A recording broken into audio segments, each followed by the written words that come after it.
नमस्कार, देश न्यूज़ देख रहे हैं आप और मैं हूं आपके साथ दामिनी गौड़। आज हम बात करेंगे अनंत चतुर्दशी की, लेकिन उससे पहले आपको बता दें कि गणेश चतुर्थी हिंदुओं के सबसे प्रसिद्ध त्योहारों में से एक है, जो कि भगवान गणेश के जन्म का प्रतीक है और पूरे देश भर में बहुत ही धूमधाम से मनाया जाता है और फिर 10 दिन बाद उन्हें अलविदा कह दिया जाता है। तो आइए जानते हैं अनंत चतुर्दशी पर ही क्यों गणेश विसर्जन किया जाता है। लेकिन उससे पहले जानते हैं कि गणेश जी के बारे में, कि गणेश जी किसका प्रतीक है। दरअसल गणपति जी को सहपरिवार का देवता माना जाता है।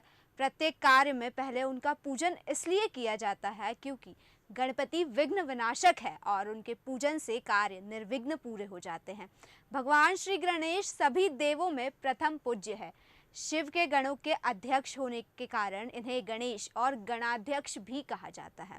भगवान श्री गणेश मंगल मूर्ति भी कहे जाते हैं क्योंकि इनके सभी अंग जीवन को सही दिशा को सीख देते हैं।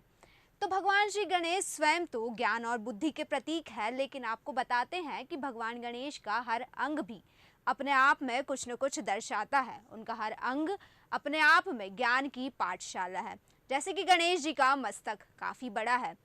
अंग विज्ञान के अनुसार बड़े सिर वाले व्यक्ति नेतृत्व करने में योग्य होते हैं। इनकी बुद्धि कुशाग्र होती है और गणेश जी का बड़ा सिर यह भी ज्ञान देता है कि अपनी सोच को बड़ा बनाए रखिए। वहीं गणपति जी की आंखें छोटी है और छोटी आंखों वाले व्यक्ति चिंतनशील और गंभीर प्रकृति के होते हैं। गणेश जी की छोटी आंखें यह ज्ञान देती है कि हर चीज को सूक्ष्मता से देख परख कर ही करनी चाहिए और कोई निर्णय लेना चाहिए। ऐसा करने वाला व्यक्ति कभी धोखा नहीं खाता। वहीं अगर गणेश जी के कानों की बात करें तो गणेश जी के कान सूप जैसे बड़े हैं, इसलिए इन्हें गज कर्ण और सूप कर्ण भी कहा जाता है। अंग विज्ञान के अनुसार लंबे कान वाले व्यक्ति भाग्यशाली और दीर्घायु होते हैं। गणेश जी के लंबे कानों का एक रहस्य भी है और वो ये है कि वे सबकी सुनते हैं, फिर अपनी बुद्धि और विवेक से निर्णय लेते हैं। बड़े कान हमेशा चौकन्ना रहने के संकेत भी देते हैं। वहीं गणेश जी के सूप जैसे कानों से ये शिक्षा मिलती है कि जैसे सूप बुरी चीज़ों को छांट कर अलग कर देता है, उसी तरह जो भी बुरी बातें आपके कान तक पहुंचती है उन्हें बाहर ही छोड़ दे, बुरी बातों को अपने अंदर न आने दे। गणेश जी की सूंड हमेशा हिलती डुलती दिखाई देती है, तो उनके हर पल सक्रिय रहने का संकेत देती है उनकी ये सूंड। यह हम ज्ञान देती है कि जीवन में सदैव सक्रिय रहना चाहिए। जो व्यक्ति ऐसा करता है उसे कभी दुख और गरीबी का सामना नहीं करना पड़ता। आपको बता दें, शास्त्रों में गणेश जी की सूंड की दिशा का भी अलग अलग महत्व बताया गया है।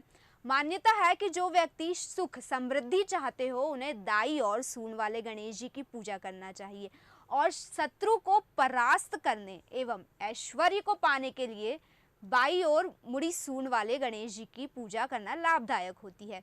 वहीं गणेश जी को एक दंत भी कहा जाता है। दरअसल बाल्यकाल में भगवान गणेश का परशुराम जी से युद्ध हुआ था और इस युद्ध में परशुराम जी ने अपने फरसे से भगवान गणेश का एक दांत काट दिया था।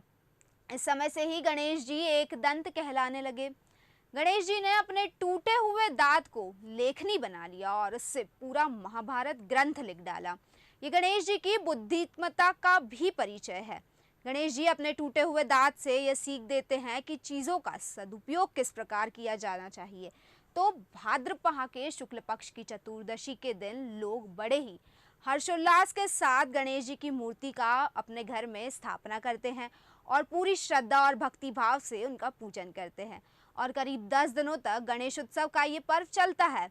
इसके बाद अनंत चतुर्दशी के दिन गणपति बप्पा मोरिया, अगले वर्ष तू जल्दी आ, इसी भावना के साथ गणपति जी की मूर्ति का विसर्जन कर दिया जाता है। लेकिन क्या आप जानते हैं कि आखिर हर साल अनंत चतुर्दशी के दिन ही या फिर बप्पा की मूर्ति के स्थापना के 10 दिन बाद ही उनकी मूर्ति का विसर्जन क्यों होता है? तो चलिए जानते हैं कि इसके पीछे भी एक पौराणिक कारण है। दरअसल गणपति बप्पा की मूर्ति को 10 दिन बाद जल में विसर्जित करने के पीछे की मुख्य वजह महाभारत और महर्षि वेदव्यास से जुड़ी है। दरअसल महाभारत के साहित्य महर्षि वेदव्यास ने भगवान गणेश से इसे लिपिबद्ध करने की प्रार्थना की थी। भगवान गणेश ने उनकी इस प्रार्थना को स्वीकार किया था और महाभारत लेखन का कार्य गणेश चतुर्थी के दिन से ही शुरू किया था।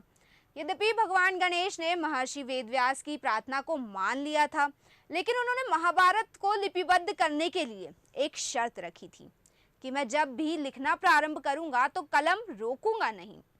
यदि कलम रुक गई तो लिखना बंद कर दूंगा। तब वेदव्यास जी ने कहा कि भगवान, आप देवताओं के अग्रणी हैं, विद्या और बुद्धि के दाता है और मैं एक साधारण ऋषि हूँ।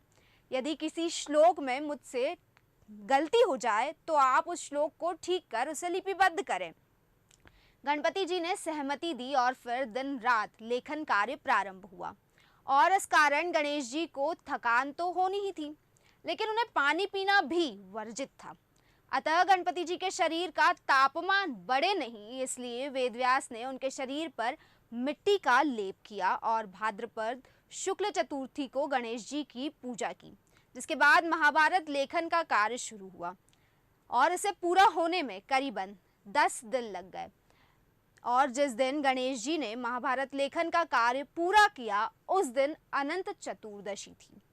लेकिन लगातार 10 दिनों तक बिना रुके लिखने और के कारण भगवान गणेश का शरीर जड़वत हो चुका था। मिट्टी का लेप सूखने पर गणेश जी के शरीर में अकड़न आ गई थी और इसी कारण गणेश जी को एक नाम पार्थिव गणेश भी दिया गया। वेदव्यास ने देखा कि गणपति का शरीर तापमान फिर भी बहुत बड़ा हुआ है और उनके शरीर पर लेप की गई मिट्टी सूख कर झड़ रही है, तो वेदव्यास ने उन्हें पानी में डाल दिया।